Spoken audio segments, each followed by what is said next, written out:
Question and answers. Number 7. Jumping right into it. First question, why do people wear Olympic lifting shoes and what are they for? So Olympic lifting shoes are these guys, and basically what they are is they are a flat bottom. They're very rigid. Some are even made out of wood, the heel's made out of wood.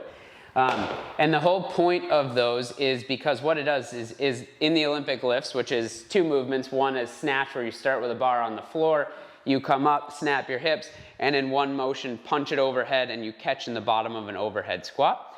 The second would be you take a bar up, catch it on your shoulders, from there you dip, drive overhead, and stand back up. Both of them you're essentially jumping and to drive the ground away to create force going up.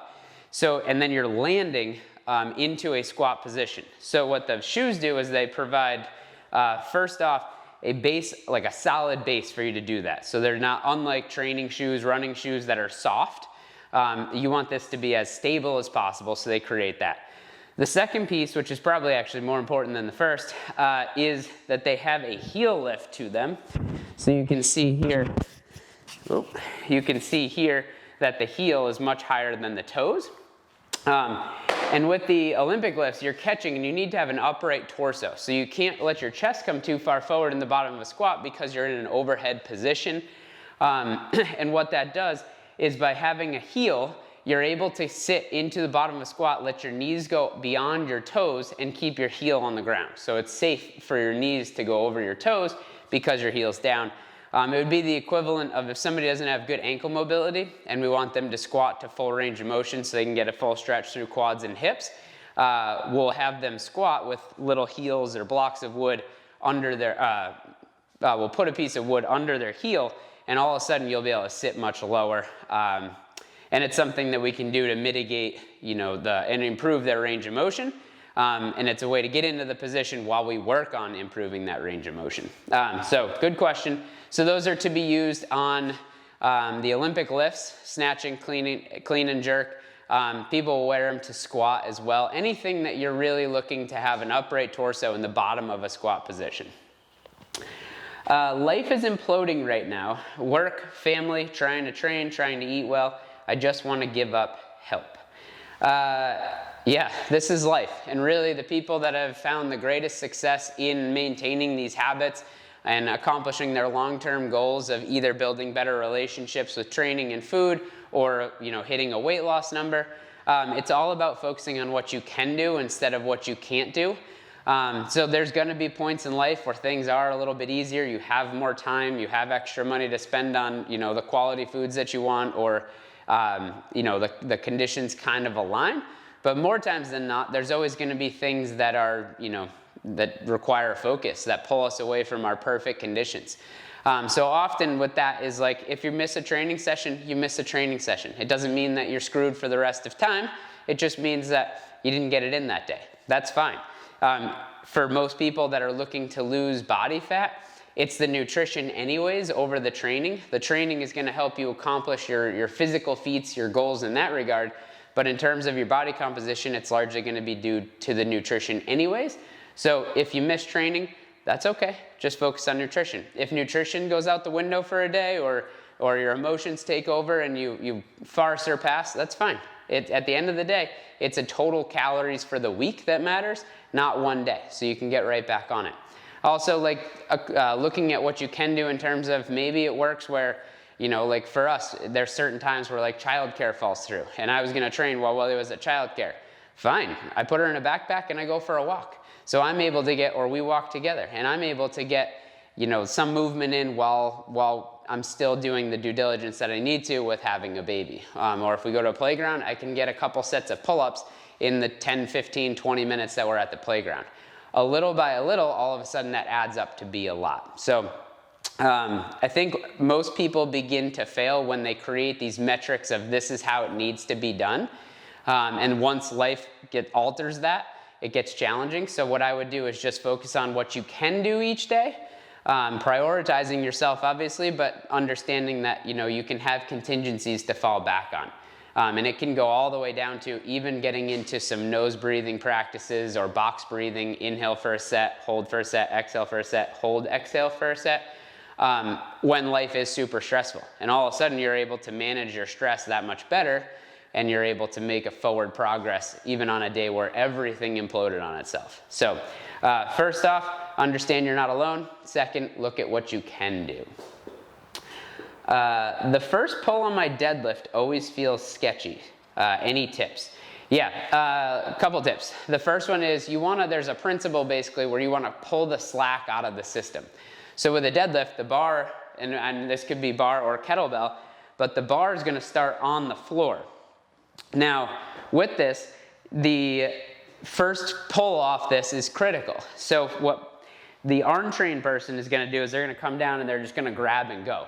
What I want you to do is I want you to pull the slack. So I want you to create as much tension as you can while the bar is still on the ground. So it's completely safe on the ground. You can pull against something that's welded to the ground as hard as you want. It's going to be completely safe. It's that first breaking of the ground. So what I'm going to do with this is I'm going to make sure the bar sits directly over the middle of my foot. Not completely up against my shins, but not at my toes either. And that affords me some room that as I bend my knees a little bit, my shins will ultimately meet the bar once I'm at the bottom. Now, for this example, there's 95 pounds on the bar. I'm going to get myself into my position. And then from here, what I'm going to do is I'm going to take a big breath, and I want to be full of air. And I'm going to breathe into my stomach, but also into my sides, also into my back. Then from that position, what I'm going to do is once I have my breath, I'm going to then pull the slack. Again, this weighs 95 pounds, so I take my breath. I now pull 90 pounds up. So I'm pulling pretty much all of this, but just not enough to leave the ground. But in this, I feel my arms, my lats, my lats are working, my hips are working, my hamstrings are firing. And in this position, all I need to do now is I'm applying that 90 pounds, is I just need to lift the last 5, come all the way through. Once I'm here, I then take my inhale as I come down, work to either a light touch and come up, or I can work on this by landing, resetting, retake my breath, pull slack, and then come up from there. Basically, I want to make sure that I'm limiting the shock that's happening to my system by just abruptly pulling this off the ground. Great question. I've started tracking calories, and I like it, but I've been way off the first week. How can I get better? Awesome that you like it. Ultimately, this is how you're going to start making progress.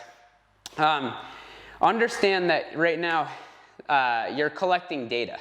So you're inputting the foods you normally eat. You have targets. This person's a remote client, so I gave them their targets of a total calorie goal and a protein goal, and they can figure out carbs and fats based on what they enjoy for foods. And with how this is going to work is they're trying to get close. And in the very beginning, they went from not tracking at all, so they had no idea. I believe their value is 2,100 calories, just over 2,100 calories. And I think we set it like 115 grams of protein. And the big thing with this is I just want them to start tracking to gain awareness. They're looking at this, how can I be perfect? Perfect's great, and it does become a game as getting close to that. But ultimately, like, you eat breakfast, you eat lunch, and then it's like the end of the day, you're trying to figure out how to make those calories work. Well, every day that you track, you're gaining awareness. So maybe it means I have to eat a little bit more at breakfast. Or maybe I go a little heavier at lunch, or maybe I go lighter in both of those. Or maybe that snack that I have in the mid-morning because I'm bored, I don't need, and that will give me more allotment later in the day when I want that. So I would look at it as it takes time to regulate, but ultimately don't aim to be completely perfect. Aim to just gain awareness, build consistency as you move forward, and then really quickly you're going to then be able to land within 3% of your totals without really much effort, because you start to associate like this much food equates to that, this much food equates to that. These are my protein sources, so it'll build over the day, and all of a sudden at the end of the day, you're accomplishing that at the end of the week, month, year, and so forth. What is the fastest way to make progress in something you've wanted to try but don't have the confidence to jump into? I like this. Regardless of what you want to try, especially if it feels overwhelming or anxiety-provoking, is find a mentor. Find somebody that can essentially hold your hand through the process. Whether that's like you want to learn to surf, you can go out and try it on your own, But there's a lot of little tips, little tricks, things that like just make the whole process more comfortable that you would never know until you're a year into it. But that somebody can tell you the first time you're walking into the water, and all of a sudden you're like, oh, that makes so much sense. Same thing with the like food and nutrition. Like it's so easy to get spun off in different directions trying to do it on your own, because you're A, trying to collect the data to figure out how to do this, and then B, trying to run the system. So finding a mentor is going to make a real big difference.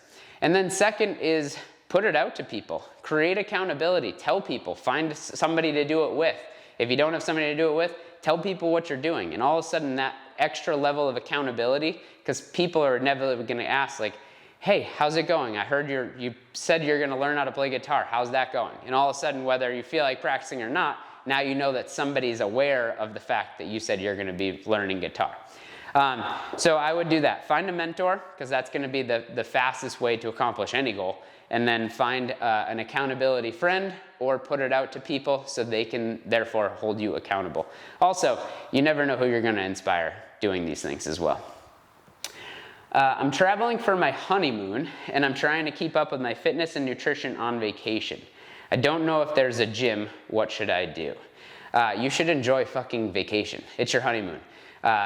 Nobody's accomplished all their goals in a week of training. Nobody lost all of their progress in a week of vacation. You're on your honeymoon, enjoy vacation. And honestly, that goes for anybody on vacation, unless you are like, hard on a deadline for something.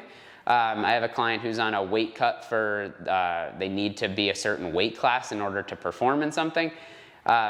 Like they don't have too much wiggle room. But for somebody that's just creating healthy lifestyle, a big part of that is understanding that life is long. This is gonna take time. And if it's black or white, like I'm all in this or I'm all out of that, that's where things will really start to slide away from you. But understanding that 1 week of enjoying yourself and spending time on your honeymoon is gonna be mentally the best thing you can do. And then you can get back and get right back into it. How do I feel about fasting? For most people, the benefits from fasting that the research backs at least comes from like long-term fasts. We're talking like days. The intermittent fasting, like, shortening your feeding window, got super popular because people started to lose weight doing it, and it honestly, like omitting a meal saves a lot of time. It makes it easier to just adhere to. But it's one of those things where it works super well for some people and it doesn't work well for others. My thought is, if you're somebody who like you wake up and you're not ravenously hungry, you don't need to eat breakfast. But there's no magic that like if you stop eating at 8 o'clock at night that you have to wait till noon the next day. You can eat at 11, you can eat at 10, you can eat at 8. So for me, the biggest takeaway that I want people to understand with fasting and intermittent fasting is you're shortening or condensing the eating window, the time that you can eat, and therefore it's just harder to eat more in a shorter time period. So it's one of those things too, where that's also why like sleep is important, because it's less time that you're awake. So shortening that window can help create a calorie deficit simply by the fact that you have to eat big meals in a short period of time. I think the markers for, the gnarly progress people get from blood panels, that comes at a much longer duration. So I think it's more of a personal preference thing than I think there's any magic pill behind it. You talk about eating in a calorie deficit. How do I know how much calories to eat in a calorie deficit? Is it the same for everybody? And how much protein should I take in? How to know if you're eating in a calorie deficit.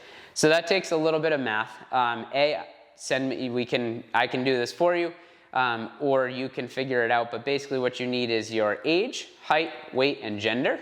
And then all of that gets put into a formula. These formulas were created a very long time ago, backed heavily by research. And what it does is you put in all of those values, age, weight, height, gender, into a calculator, and then basically you pick a activity level. And that activity level essentially counts for both your exercise, like training, and then NEAT, non-exercise activity. So it's one of those deals where it basically looks at like in a 24-hour period, how physically active are you? And then what it does is it populates your resting metabolic rate based on those values. And then from there, it populates your essentially like break-even point. So let's say hypothetically somebody puts in their information, puts that they're moderately active. It's going to populate with, say, 2,000 calories as an example. And it's going to fluctuate hugely based on the factors that you put in. So to create a calorie deficit, typically I would say 10 to 15%, take 10 to 15% off of that, what it populates as your maintenance level. And then that would put you into a calorie deficit. 10 to like 30% calorie deficit is a good range. I tend to stay on the lower end of that in the beginning because ultimately I want this to be a long-term process. I don't want this to be like a quick fix deal because ultimately the steeper you are into a calorie deficit, the faster you will lose weight, but also the likelihood of sustaining that greatly decreases. So it's one of those things, I'd much rather you be in a 10% calorie deficit for a year, or for 6 months even, versus be in a 30% calorie deficit for 3 weeks and then go to a surplus because you just can't sustain that. So the best one I use is TDEE, Total Daily Energy Expenditure, so TDEEcalculator.net. It's free, it's easy to use. And then in terms of protein, unless somebody is very, very overweight, I would say 70% of their body weight to their body weight in grams is how much protein to be taking in. Again, it might seem a little high for some people, but it's something that is a good metric to work towards.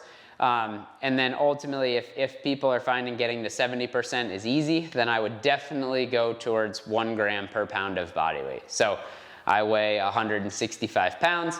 I aim for personally a minimum of 165 grams of protein.